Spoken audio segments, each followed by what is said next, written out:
Well, it's a very good morning from him, and it's a very good morning from me. I hope everybody's well. So let's crack on with my live stream. So let's head over to the studio. Welcome to my lunchtime live stream. Well, it's definitely lunchtime anyway. For those of you who are doing like the 10-hour fast, it's not far to your first meal. Enough of that. In fact, I was reading about what happened this day, in like 100 years ago. I don't know if you received those emails, but they're all good fun, aren't they? And well, let's go online, shall we? There you go. So we know we're on that one. 100 years. It was actually 1919. This day in 1919, the USA announced prohibition. Now, for any of you who are on dry January or whatever we call it nowadays, you'll realise how difficult it is. And in 1919, the USA abolished the sale of liquor and transportation and sale and consumption of liquor, really, which upset a lot of people. And the point is, I saw this photograph, and I thought it was brilliant. I thought I want to share this one for you. I love this photograph, don't you? We want beer. Actually, this was taken a few years later when people wanted beer back. This is 1933, as you can see, or 1923. Can't quite read that. They're 33 in years. So they had prohibition for about 12, 13 years. So anyway, if you think dry January's hard, then think again. I think it's the key to that one. I hope you're well. I hope you're enjoying your January. We're halfway through now, aren't we? So 16th today. So I got a couple of topics for you lined up. I want to take a look at inflation, really, where it's going, and some thinking about that, because that affects interest rates and affects everything that we deal with.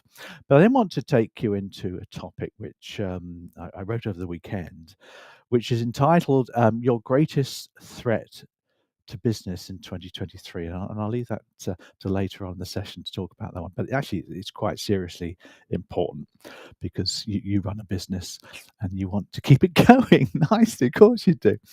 So let's pick up then on inflation, and 2023 is where I want to talk about, really. Now, you read the inflation figures all the time. I'm sure you've seen that the latest UK inflation figures are high, or the consumer price index is high. And just to illustrate that for you, we've seen the numbers. So let's get rid of our "we want beer" one for you, get a bit serious, shall we? Inflation at 10.7%, which is the latest figures that we've had. And as you can see, it's riding high at 10.7. There's feeling that it's gone up slightly, but nobody really knows at this stage what's happening, although it's coming down a little bit. They think it's going to be coming down by 0.5%. But anyway, who knows? The point is, though, the RPI, the retail prices index, is lining in at 14%, 1.4. So, inflation's pretty high in this country at the moment. And it's inflation that's causing all the problems. So where's it going to go in 23? Well, as Martin Lewis says, you want to get your crystal ball out. Nobody really knows. But the best way to look at the inflation rate, because your customers will look at it and they'll think, oh my God, inflation, 10.7%, 11% or whatever. And they'll think that this is scary stuff. But we'll start to see it coming down. Now, the Bank of England have all said, and the ONS have all said, that inflation will start to come down. It's already dipping by a little bit for this current month. But it still is like 7, 8, 9, 10%. The best metaphor to use here, as I like, because I like an analogy or metaphor, is driving a fast car. So I've driven a fast car once. I remember going in a police car once I had a gift given to me, and I was given the ability to drive fast in a police car. So you can do what you like, can't you? And I got to 128 miles per hour, shaking around I was. But of course, at 128 miles per hour, I was accelerating, from about sort of 40, 50, all the way up to that. And that's what's happening at the moment, is inflation is accelerating. We're still going faster and faster. And that means, of course, that prices are going up year on year. Now, when you're driving this fast car, when I got up to 128 miles per hour, the copper said to me, "So right, you can slow down now." So what I did, of course, is I took my foot off the accelerator. Now, the road was very clear ahead of me, so I didn't have to brake. And gradually, the speedometer started going down. And as it started going down, I was getting slower and slower. And that's what's happening with inflation. As it starts to come down, you're still moving. Prices aren't coming down. They're still going up year on year, but just not as fast. And as my car started to accelerate down to 105, 100 miles an hour, 90, 95. It gradually took its time to get down. The only way you could get a car to go backwards is to go into reverse, and very few people reverse a car. Now that is when prices come down. Now the point is, prices ain't going to come down again. They're not going to come down. They won't. Some might, but they won't. You don't see CPI at minus. You've never seen it. I think you've seen RPI at minus, but not CPI. It'll always be going up, which means that prices are always increasing. But what we want, of course, is prices to increase less quickly, and that's why we're trying to bring inflation down. So what's going to happen then? Well, nobody knows, but energy prices are coming down. The gas price, the wholesale gas price, is less than it was before the Russian invasion. But energy companies are still charging big bucks, aren't they? The petrol price is still high at the pump, although the price of oil is coming down. Everybody likes a bit of profit. So there's general prices going up. And of course, interest rates need to squeeze that. So I don't think we'll be seeing interest rates, guys, coming down this year by much at all. I think they'll go up again next month. And I think they'll stay high for quite a while. So if you think interest rates coming back down to the 0.2s and stuff, think again, it's not going to happen. China's reopening.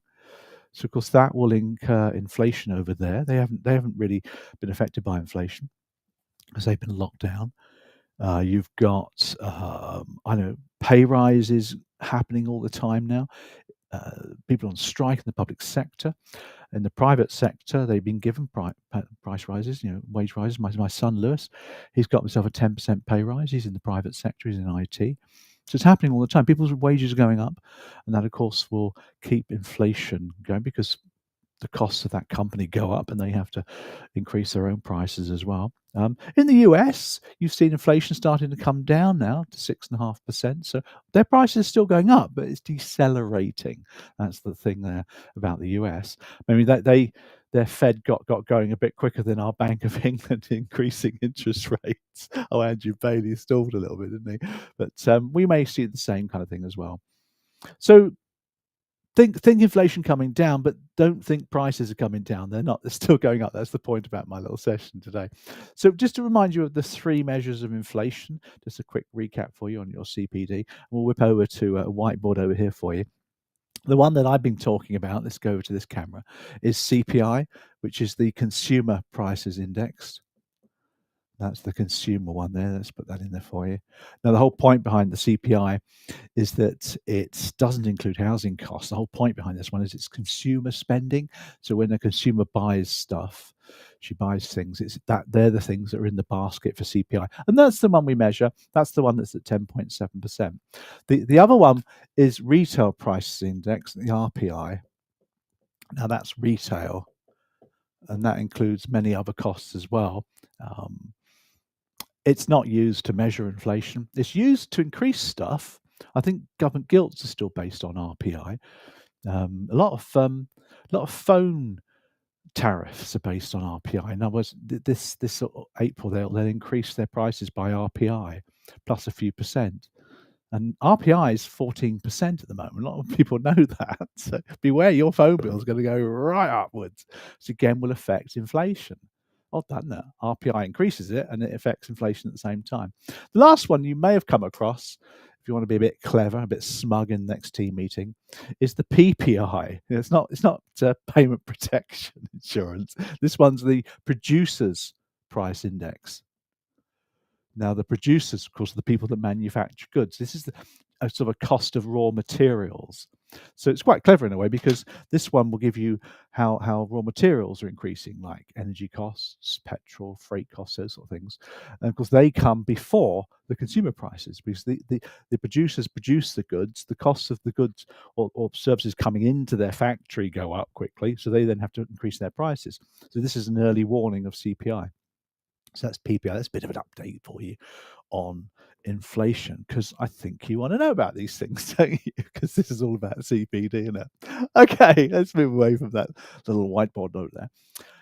That's inflation. Keep an eye on it, see what happens. But interest rates ain't coming down. They ain't coming down. So think about that because the big issue this year, of course, for you in your mortgage business, that what's going to keep you afloat is refinancing and remortgaging. You've seen the numbers. I want to share those with you in a second. about what's going on.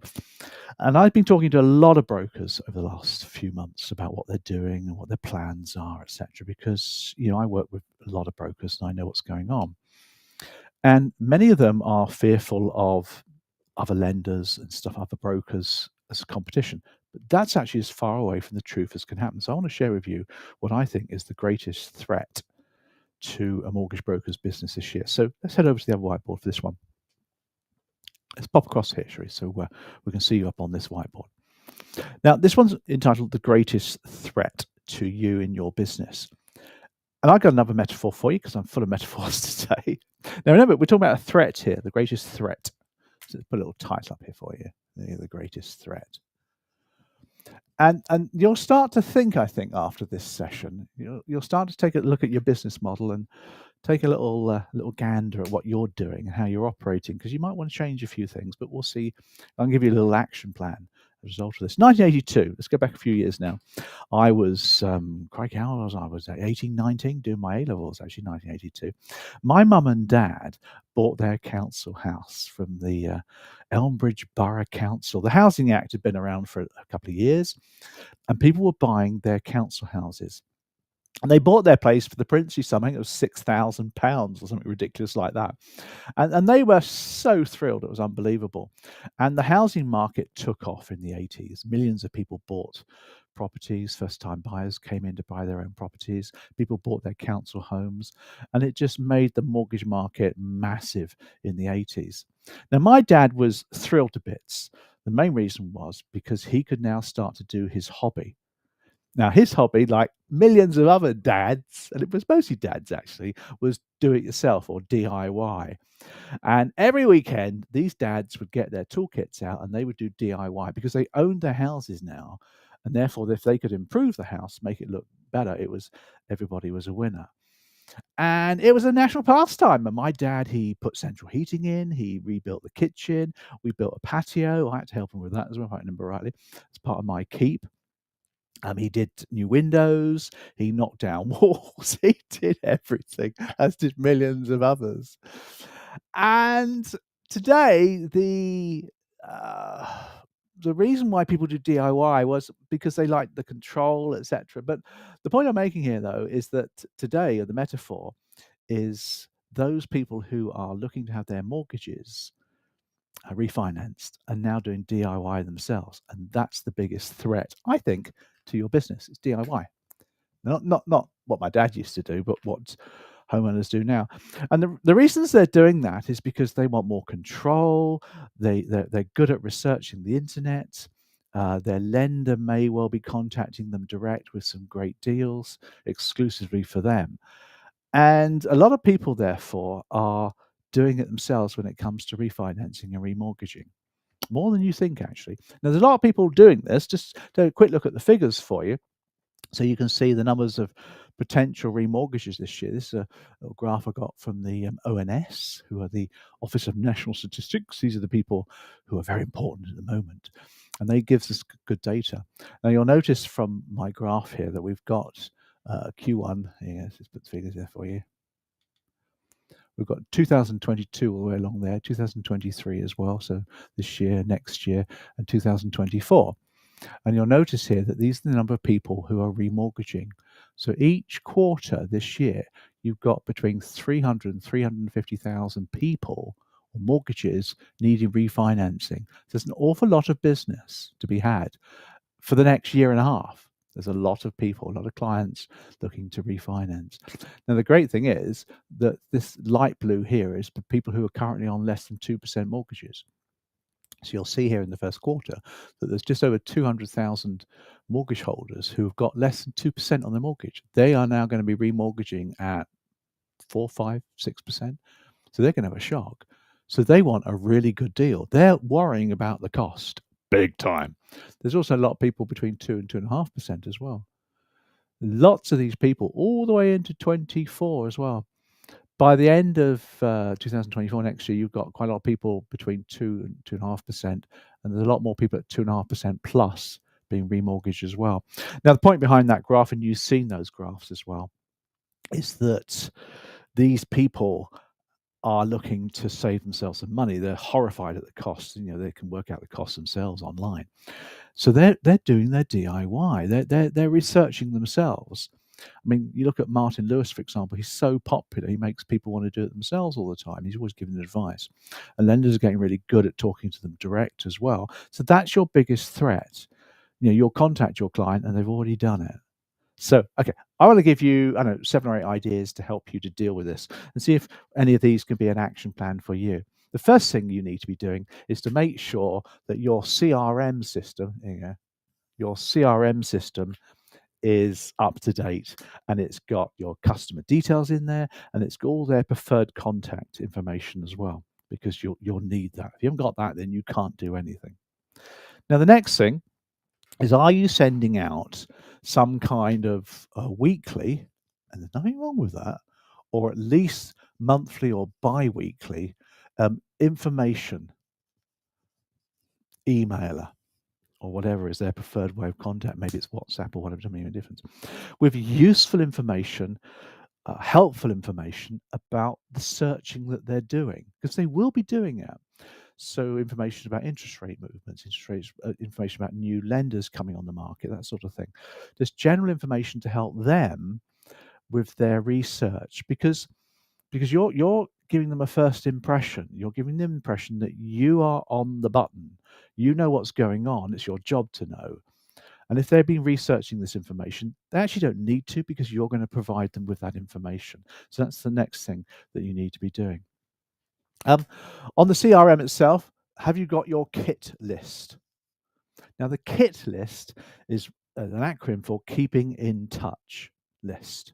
Keep in touch. So amongst your CRM clients, and you've probably got quite a few, is there a specific KIT list that you have got that you're keeping in touch with really urgently, because they need to be refinancing fairly shortly? And that comes on to the next point. Let's give a different color here. Are you contacting them earlier than you would have thought?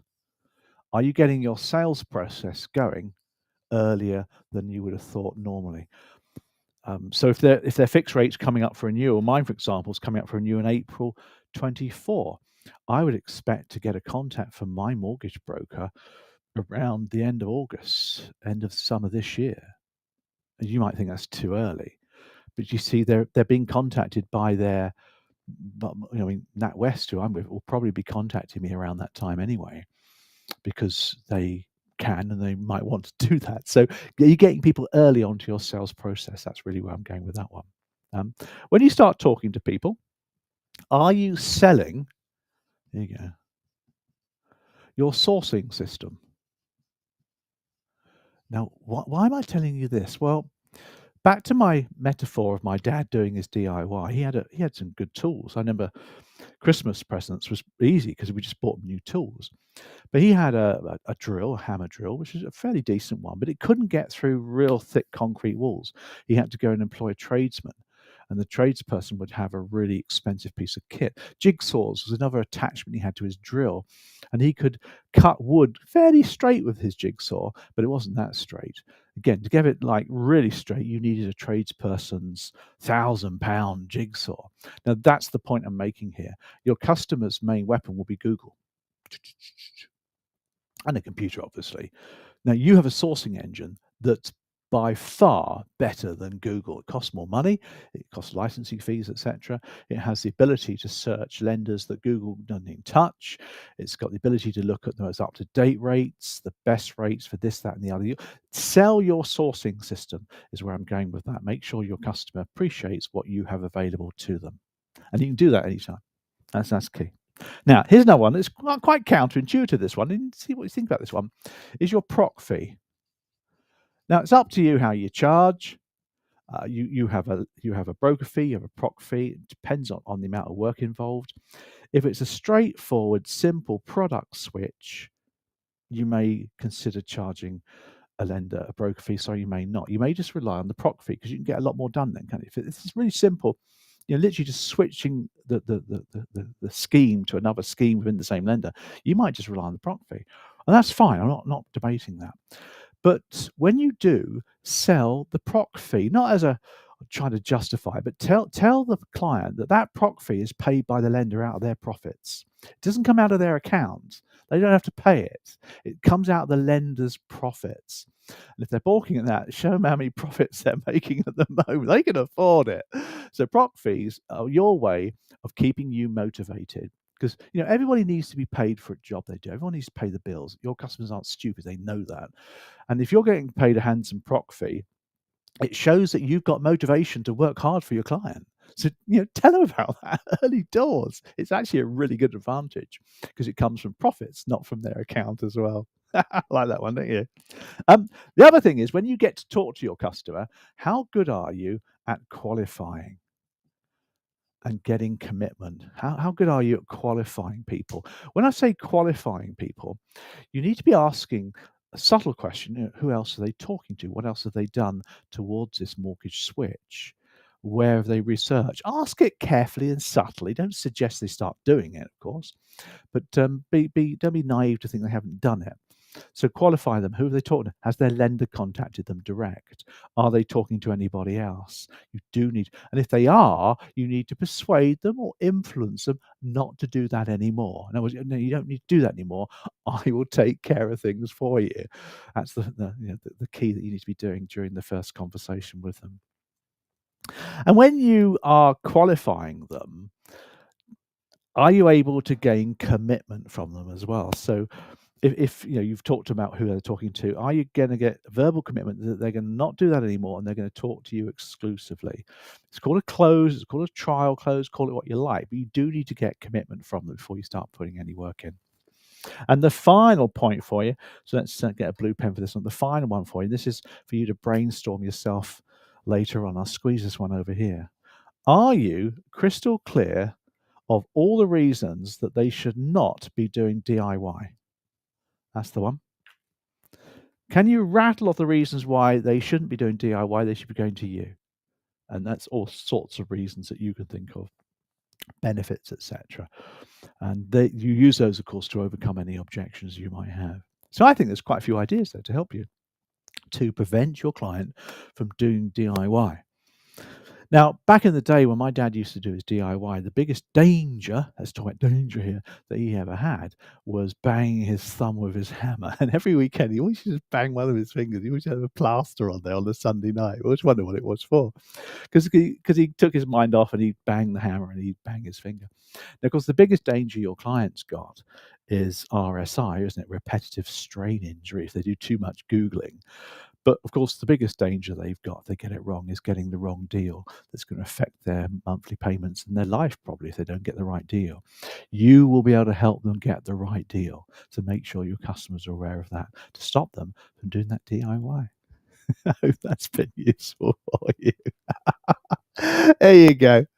Did you like that session? I like that one, actually. I think that's really important because a lot of mortgage brokers, mortgage advisors, you guys, you're very good technically. I get all of that. But sometimes we're not as good as we can be on our influencing and sales skills. And there's an awful lot of influencing going on over there. We're qualifying capability, gaining commitment, setting the sourcing system, getting in early, doing a CRM, keeping in touch with people, weekly, bi-weekly emailers. That's all about running a business and selling and influencing people. So I think that's been a nice sort of tiny reminder for you. Great stuff. Well, we're going to finish off now. So what have we got coming up over the next few weeks? Well, we've got an equity release workshop coming up in the next month or so. I'm going to give you some more information about that next week. And we've got our Mortgage Advisor Skills Bootcamp, accelerating away, giving people lots of value as well. We're still doing a lot of CMAP training for people wanting to come into the sector as well. So that's all coming up over the next few weeks. Particularly excited about our equity release one-day workshop. But I'll talk more about that next week for you. Other than that, have a great week. Enjoy the cold weather because it's going to get really cold. About -6 down here tonight. Oh, that sounds really cold, isn't it? -6, bit of snow maybe, but we'll see how that pans out. Anyway, enjoy your week and I'll see you all next week. Bye for now.